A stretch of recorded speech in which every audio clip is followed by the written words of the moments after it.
குவைத்தில் இருக்கக்கூடிய டிபி ட்ரூப்ஸுக்கு கண்டிப்பாக தெரிஞ்சிருக்கும் ஈரானுடைய அட்டாக் குவைத்து பக்கம் அதிகமாக வந்துட்டுருக்கு அப்படிங்கிறது. குறிப்பாக அவங்களுடைய டீசாலினேஷன் பிளான்ட் அப்படிங்கிறது எல்லாமே தாக்கப்பட்டிருக்கிறது அப்படிங்கிற தகவல் அங்கே இருக்கக்கூடிய நபர்களுக்கு பெரும் ஒரு சிக்கலை ஏற்படுத்தி இருக்கிறது. அமெரிக்காவும் சும்மா கிடையாது, ஈரானை வச்சு அடிச்சிட்டு இருக்காங்க. ஈரான் திரும்ப அடிக்கிறாங்க. பல நாடுகள் பதறுகிறார்கள். பாகிஸ்தான், சவுதி அரேபியா, துருக்கி உட்பட பல நாடுகள், ஈவன் சீனா கூட எப்போ போரை நிப்பாட்டுங்க, மறுபடியும் போரை தொடங்கிறாதீங்க அப்படிங்கிற ஒரு கெஞ்சலை சொல்லியிருக்காங்க. ஸோ என்ன நடந்திருக்கு உலகம் முழுவதுமா அப்படிங்கிறத இந்த ஒரு பதிவில் பார்க்க போகிறோம். நான் உங்கள் விக்கி, இது உங்கள் தமிழ் விதை. ஷார்ட்டாக கொஞ்சம் செய்திகள். 7th நைட் ஸ்ட்ரைக்ஸ் அப்படிங்கிறது தான் இப்போ அமெரிக்கா ஈரானுக்கு எதிராக செஞ்சுருக்காங்க. தொடர்ச்சியாக 7வது நைட்டு மட்டுமே தாக்குதல் அப்படிங்கிறத ஈரானுக்கு எதிராக தொடர்ச்சியாக செஞ்சுட்டு இருக்கக்கூடிய அமெரிக்கா, இதன் காரணமாக இப்போ ஈரான் என்ன சொல்லியிருக்காங்கன்னா, சஸ்பென்ஸ் கமிட்மெண்ட்ஸ், எல்லா கமிட்மெண்ட்டையும் நாங்கள் சஸ்பெண்ட் பண்ணுறோம். ஏன்னா 7 நாட்கள் தொடர்ந்தால் எங்களை அடிச்சுட்டே இருக்காங்க, இதை பற்றி கேட்குறதுக்கு யாருமே கிடையாது. நாங்கள் திரும்ப அடித்தா மட்டும் எங்களை எதிர்க்கிறதுக்கும் உடனடியாக யுத்தத்தை நிப்பாட்டுங்க அப்படின்னு சொல்கிறதற்கு மட்டும் நிறைய நாடுகள் வருகிறார்களே. அது இல்லாமல் அமெரிக்கா அவங்களுடைய கமிட்மெண்ட்ஸை எதுவுமே நிறைவேற்றவில்லை, நாங்கள் மட்டும் எங்களுடைய கமிட்மெண்ட்ஸை ஏன் நிறைவேற்ற வேண்டும் அப்படிங்கிற ஒரு கேள்வியுடன் அவங்களுடைய எல்லா கமிட்மெண்ட்ஸையும் சஸ்பெண்ட் பண்ணியிருக்காங்க அப்படின்னு சொல்லக்கூடிய தகவல் இப்போது வெளியாகி இருக்கிறது.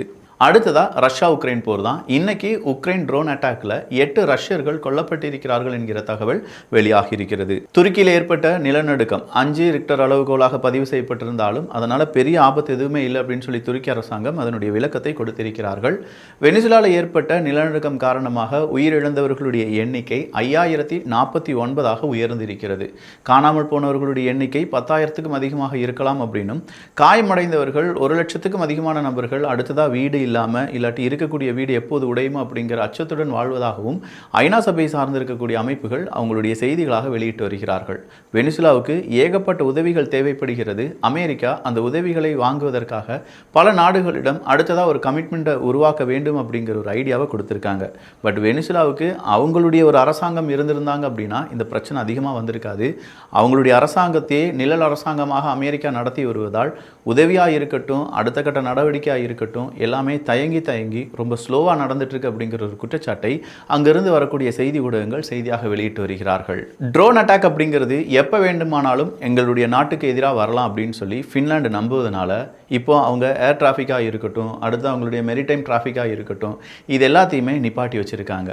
ஏன்னா ரஷ்யா உக்ரைன் போர் மட்டும் இல்லாமல் அடுத்தடுத்ததாக போலந்து பக்கமும் இல்லாட்டி அந்த பால்டிக் நாடுகள் பக்கமும் இந்த யுத்தம் திரும்புவதற்கான வாய்ப்புகள் இருக்குது. அது ஃபின்லாண்டையும் அட்டாக் பண்ணுறதுக்கான வாய்ப்புகள் இருக்குது. அப்படிங்கிறதுனால சில ரெஸ்ட்ரிக்ஷன்ஸ் அப்படிங்கிறது இப்போது ஃபின்லாண்ட் அரசாங்கம் கொடுத்திருக்கிறார்கள். உக்ரைன் சொல்கிறாங்க, ரஷ்யாவினுடைய ஷேடோ ஃப்ளீட், நம்ம எல்லாருக்குமே தெரியும் ஷேடோ ஃப்ளீட் அப்படிங்கிறது தப்பான ஃப்ளாக், தப்பான ஓனர்ஸினுடைய லிஸ்ட், தப்பான டெஸ்டினேஷன் பாயிண்ட், தப்பான ஒரிஜின் பாயிண்ட் அப்படின்னு சொல்லி பல கப்பல்கள் ஒன்றிணைந்து ரஷ்யாவினுடைய கப்பலை ஒரு நாட்டிலேருந்து இன்னொரு நாட்டுக்கு கொண்டு போகிறதுக்காக பயன்படுத்தக்கூடிய ஒரு வார்த்தை தான் ஷேடோ ஃப்ளீட். இந்த ஷேடோ ஃப்ளீட் வழியாக தான் ரஷ்யா அவங்களுடைய எல்லா கச்சா எண்ணையும் பல நாடுகளுக்கும் கொடுத்து வருகிறார்கள். ஸோ இந்த ஷேடோ ஃப்ளீட்டை நம்ம என்ன செய்யணும், பிளாக் பண்ணணும் அப்படின்னு சொல்லி பல நாடுகள் அவங்களுடைய ஒட்டுமொத்த ஃபோர்ஸையும் இறக்கி இருந்தாலுமே இன்னும் ஷேடோ ஃப்ளீட் அப்படிங்கிறது எல்லா இடங்களிலும் அவங்களுடைய டெலிவரியை செஞ்சுட்டு தான் இருக்காங்க.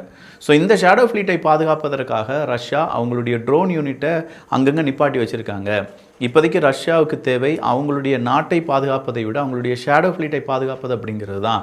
ஸோ இது இன்னும் அதிகமாகிறதுக்கான வாய்ப்புகள் இருக்குது. ஷேடோ ஃப்ளீட் அப்படிங்கிறத பாதுகாப்பதற்காக ரஷ்யாவினுடைய செலவீனங்கள் அதிகமாகிறதுக்கான வாய்ப்புகள் இருக்குது அப்படின்னு சொல்லி உக்ரைன் சொல்லியிருக்காங்க. உக்ரைன் சொன்னதுக்கான ஒரு காரணம் இருக்குங்க. இந்த ஷேடோ ஃப்ளீட் தான் ரஷ்யாவுக்கான ஆக்சிஜன். அவங்க பணத்துக்கு எல்லாமே இந்த ஷேடோ ஃப்ளீட்டினுடைய கச்சா எண்ணெய் தான் பெரிய அளவில் உதவியாக இருக்குது. அப்போ இந்த ஆக்சிஜன் சப்ளையை நிப்பாட்டிட்டோம்னா ரஷ்யாவால் அடுத்த கட்ட போர் அப்படிங்கிறத பற்றி யோசிக்கவே முடியாது. ஆல்ரெடி ரஷ்யாவில் இப்போ ஏகப்பட்ட இடத்துல ஃபியூல் அப்படிங்கிறதும் கேஸுக்கும் ரொம்ப பெரிய அளவில் டிமாண்ட் இருக்குது. பக்கத்து நாடுகளிடம் இருந்தெல்லாம் அமெரிக்கா அவங்களுடைய கேஸை வாங்கிட்டு இருக்காங்க என்பதும் குறிப்பிடத்தக்கது. ஸோ இந்த ஷேடோ ஃப்ளீட்டை ஒட்டுமொத்தமாக நிறுத்த வேண்டும் என்றால் உலக நாடுகள் உக்ரைனுக்கான ஆதரவாகவும், இந்த ட்ரோன் அட்டாக் அப்படிங்கிறதோ இல்லாட்டி ஷேடோ ஃப்ளீட்டுக்கு எதிரான நடவடிக்கை அப்படிங்கிறது ரொம்ப துரிதப்படுத்த வேண்டும் அப்படிங்கிறதுக்கான ஹிடன் மெசேஜாக கூட நம்ம இதை பார்க்கலாம். பாகிஸ்தான் அவங்களுடைய ஏர்ஸ்பேஸை வர ஆகஸ்ட் 23ஆம் தேதி வரை இந்தியாவுக்கு எதிராக மூடியிருக்கிறார்கள் என்கிற தகவலை வெளியிட்டிருக்கிறார்கள். ஸோ ஏர்ஸ்பேஸ் மூடப்பட்டு இருக்கிறது அப்படின்னா நம்முடைய விமானங்கள் பாகிஸ்தானுடைய வான்பரப்பு வழியாக பறக்க முடியாது. ஒருவேளை நம்ம பறந்து போனால் பாகிஸ்தான் அதை சுட்டு வீழ்த்துவதற்கான முழு அதிகாரமும் பாகிஸ்தானுக்கு இருக்குது என்பது தான் அர்த்தம். அப்படின்னா நாம நம்முடைய ஏர் ஸ்பேஸை பாகிஸ்தானுக்கு திறந்து வச்சிருக்கோமான்னு கேட்டால் என்னங்க இது, நாமும் நம்முடைய ஏர் ஸ்பேஸை மூடி தான் வச்சுருக்கோம். அவங்களுடைய ஆகஸ்ட் 23, நாமும் ஆகஸ்ட் 23. நீ எப்போ ஓப்பன் பண்ணுறீ அப்போ நான் வேணால் ஓப்பன் பண்ணுறேன், அது வரைக்கும் கரிசனம் அப்படிங்கிறத உனக்கு காண்பிக்க முடியாது என்பது இந்தியாவினுடைய பதிலாகவும் இருந்து வருகிறது. ரஷ்யா, யுனைடெட் அரப் எமிரேட்ஸ் 2 நாடுகளுமே ஈரான், அமெரிக்கா பேச்சுவார்த்தைக்கு திரும்ப வேண்டும், உடனடியாக இந்த யுத்தம் நிறுத்தப்பட வேண்டும், ஸ்ட்ரைட் ஆஃப் ஹார்மஸில் அமைதி திரும்ப வேண்டும் அப்படிங்கிற ஒரு கோரிக்கையை வச்சுருக்காங்க. இந்த கோரிக்கை நிலைநிற்குமா இல்லை எல்லா நாடுகளுமே அதான் சொல்லிட்டு இருக்காங்க. இன்றைக்கி நம்ம ரஷ்யா, யுனைடெட் அரப் எமிரேட்ஸ் மட்டும் கிடையாதுங்க, பாகிஸ்தானாக இருக்கட்டும், துருக்கியாக இருக்கட்டும், சீனாவாக இருக்கட்டும், இந்த யுத்தம் பெரிய பொருளாதார சிக்கலை ஏற்படுத்தி கொண்டிருக்கிறது. எனவே இதை உடனடியாக நிறுத்த வேண்டும் அப்படிங்கிறது பலருடைய கோரிக்கையாக இருக்கிறது. குவைத்தினுடைய ஆர்மி சொல்லியிருக்காங்க, Iran continues targeting military and vital facilities across the country அப்படின்னு சொல்லியிருக்காங்க. தட் மீன்ஸ் முக்கியமான இடங்களை நோக்கியான தாக்குதலை ஈரான் தொடர்ச்சியாக செய்து வருகிறது அப்படிங்கிறது தான். நான் சொன்ன மாதிரி உப்பு நீரை நல்ல நீராக மாற்றக்கூடிய டீசாலினேஷன் பிளான்ட்லாம் இருக்குது பார்த்தீங்களா, அதற்கு எதிராலாமே இந்த அட்டாக் அப்படிங்கிறத தொடர்ச்சியாக ஈரான் செய்து வருவது. ஈரான் கொடுத்திருக்கக்கூடிய விளக்கம் என்னன்னா, இல்லை அங்கெல்லாம் அமெரிக்காவினுடைய இராணுவ வீரர்கள் அவங்களுடைய பாதுகாக்கப்பட்ட பகுதியாக இருக்கிறது, அவங்களுக்கு எதிராக மட்டும்தான் நாங்கள் அட்டாக் நடத்துகிறோமே தவிர எங்களுடைய அண்டை நாடுகளுக்கு எதிராக நாங்கள் எந்த அட்டாக்கும் நடத்துறது இல்லை அப்படின்னு சொல்லியிருக்காங்க. ஜிம்பாப்வேல இப்போ கோல்டு அப்படிங்கிறது அதிகமாக கிடைச்சி, பொதுவாக ஆப்பிரிக்க நாடுகள்னாலே தங்கம் எடுக்கலாம் அப்படின்னு சொல்லுவோம்ல, இதில் ஜிம்பாப்வேல கோல்டு ரஷ் அப்படிங்கிறது அதிகமாக இருப்பதனால் மலேரியா மாதிரியான நிறைய நோய்கள் அதிகமாக பரவி வருகிறது என்கிற தகவல் வெளியாகி இருக்கிறது. ஹங்கேரியினுடைய பிரைம் மினிஸ்டர் என்ன சொல்லியிருக்காங்கன்னா, அவங்களுடைய ஏஜ், அதாவது ஓட்டு போடுவதற்கான ஏஜ் அப்படிங்கிறத 16ஆக குறைப்பதற்கான முயற்சியை மேற்கொண்டு வருவதாக செய்திகளை வெளியிட்டிருக்கிறார்.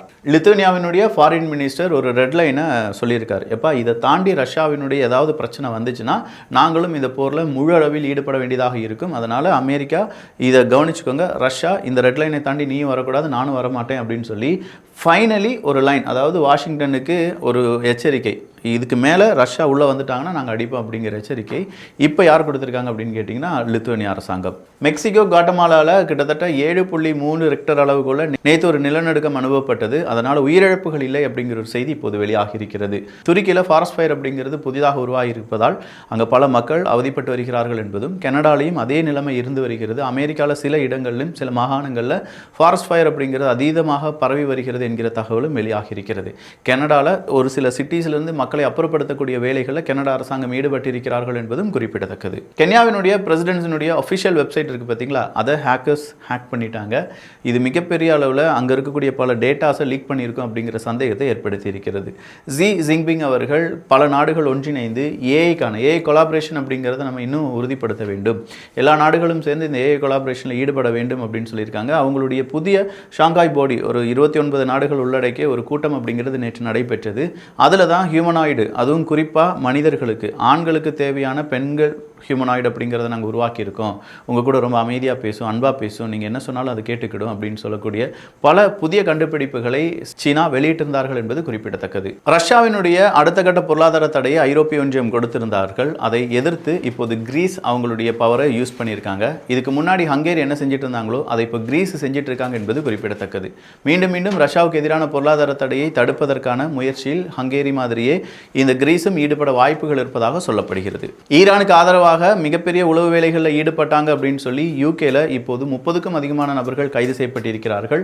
நேற்றும் ஒரு நபர் கைது செய்யப்பட்டிருந்தார். அதிலும் குறிப்பாக ஈரானுடைய உளவாளி ரஷ்யாவுக்கும் உளவு வேலை செய்தார் அப்படின்னு சொல்லி இரட்டை குற்றம் என்பது அவர் மீது பதிவு செய்யப்பட்டிருக்கிறது. சவுத் ஆப்பிரிக்கன் மார்க்கெட்டில் இப்போ இன்டர்நெட் பயன்படுத்துகிறாங்க. அமேசானுடைய லியோ சேட்டலைட் வழியாக கொடுக்கக்கூடிய இன்டர்நெட் தான். எப்படி ஸ்டார்லிங்க், எலன் மஸ்க் அவர்களுடைய ஸ்டார்லிங்க் பல நாடுகளுக்கு இப்போது இன்டர்நெட் ப்ரொவைடராக இருக்காங்களோ, அதே மாதிரி அமேசானும் அவங்களுடைய லியோ சேட்டலைட்டை வைத்து இன்டர்நெட்டை ப்ரொவைட் பண்ணிட்டு இருக்காங்க. அதுக்கான ஃபர்ஸ்ட் கிளைண்டாக சவுத் ஆப்பிரிக்கன் மார்க்கெட் மாறி இருப்பதாக சொல்லப்படுகிறது. கானாவும் அவங்களுடைய 5G லைசன்சிங் அப்படிங்கிறத கொடுக்க ஆரம்பிச்சிட்டாங்க. சொல்லப்போனால் எல்லா நாடுகளிலுமே அடுத்த கட்ட புரட்சியாக இன்டர்நெட், அதுவும் 5G அப்படிங்கிறதெல்லாம் பெரிய அளவில் இருக்க போகிறது என்பது குறிப்பிடத்தக்கது. உகாண்டால இனிமே கண்டிப்பா ஸ்கூல் டூர் அப்படிங்கிறது இருக்கக்கூடாதுங்கிற மாதிரியான ஒரு தகவல் வெளியாகி இருக்கிறது. அதற்கான காரணம் என்னன்னா, கடைசியா ஒரு எக்ஸ்கர்ஷன் அப்படிங்கிறது நடக்குது, அதுல பஸ் விபத்து ஏற்பட்டு 20 குழந்தைகள் இறந்து விடுகிறார்கள்.